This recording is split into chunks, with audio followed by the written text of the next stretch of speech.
Hello students, now we will start with the second part of The Sound of Music, the Shehnai of Bismillah Khan.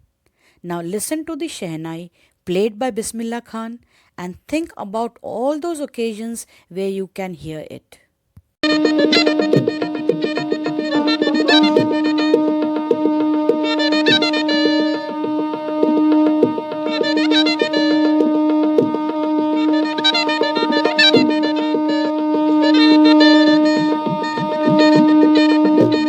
In this part, we will talk about the Shehnai of Bismillah Khan.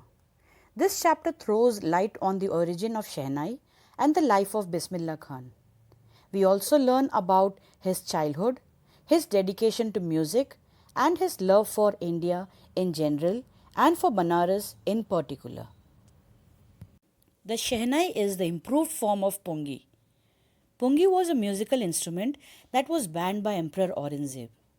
So there are varying legends of the origin of Shehnai.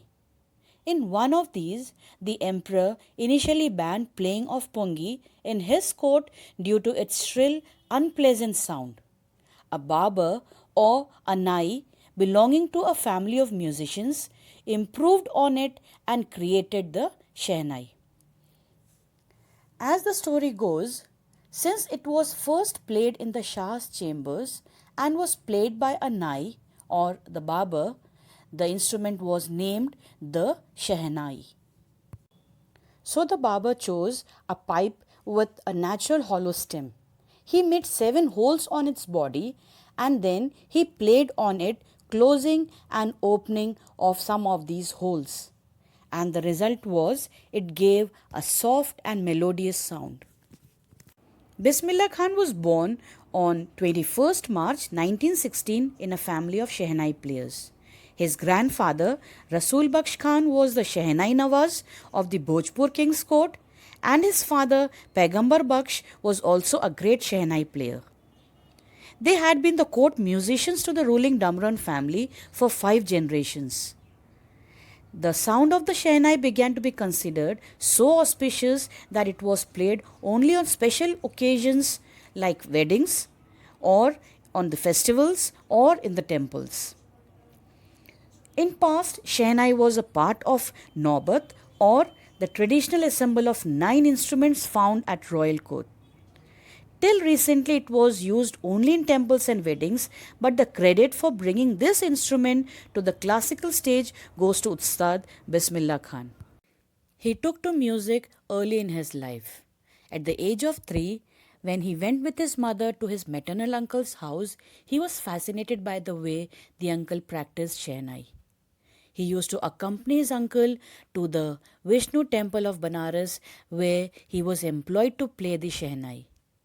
His uncle Ali Bakhsh would play for hours and he would sit captivated listening to it.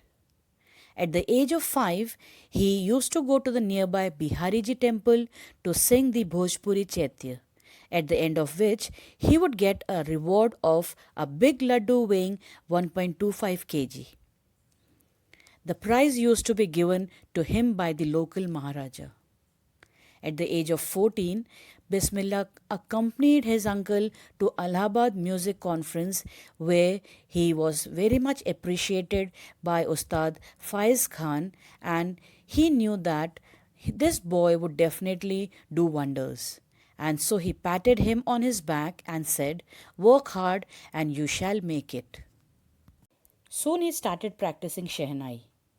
For years, the temple of Balaji and Mangla Maya and the banks of the Ganga became the places where he could practice.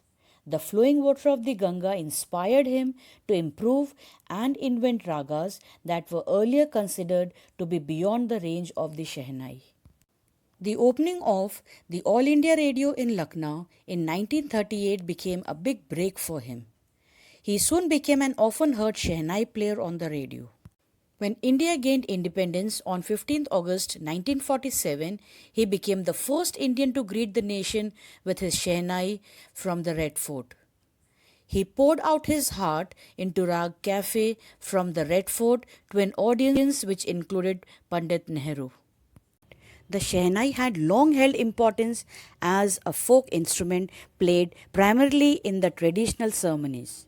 But the credit goes to Bismillah Khan, who elevated its status and brought it to the concert stage. Bismillah Khan has given many memorable performances both in India and abroad. His first trip abroad was to Afghanistan. King Zahir Shah was deeply impressed by his Shehnai. He gave him priceless Persian carpets and souvenirs. He then went on to play in many countries including USA, Canada, Bangladesh, Iran, Iraq, and various parts of Europe. He became the first Indian to be invited to perform at prestigious Lincoln Central Hall in the USA and also took part in the World Exposition in Montreal in the Cannes Art Festival. He was also invited for the Osaka Trade Fair. In 1992, a large auditorium was made in Tehran and named after him. Fascinated by Bismillah's music, film director Vijay Bhatt offered him to play the Shehnai in his film, which was named after the instrument Gunj Uthi Shehnai. The film was a hit, and one of Bismillah's compositions turned out to be a nationwide chartbuster. But Bismillah's music in films did not go beyond Vijay Bhatt's Gunj Uthi Shehnai and Vikram Srinivas' Kannada film Sanadi Apna. He found the film world artificial and glamorous. He could not compromise with it. He won many awards and rewards. National awards like the Padma Shri, the Padma Bhushan, and the Padma Vibhushan were conferred on him. In 2001, he was awarded India's highest civilian award, the Bharat Ratna. At this, he said, "Teach your children music. This is Hindustan's richest tradition. Even the world is now coming to learn our music." Bismillah Khan has travelled all over the world, but he is greatly fond of Banaras and Damron. A student of his once wanted him to head a Shehnai school in the USA.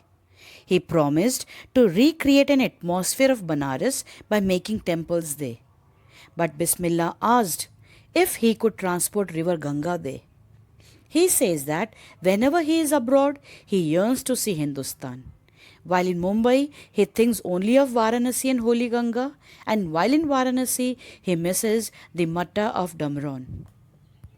Ustad Bismillah Khan's life is a perfect example of the rich cultural heritage of India, one that effortlessly accepts that a Muslim like him can very naturally play the Shehnai every morning at the Kashi Vishwanath temple. Ustad Bismillah Khan passed away on 21st August 2006 at the age of 90 after a prolonged illness.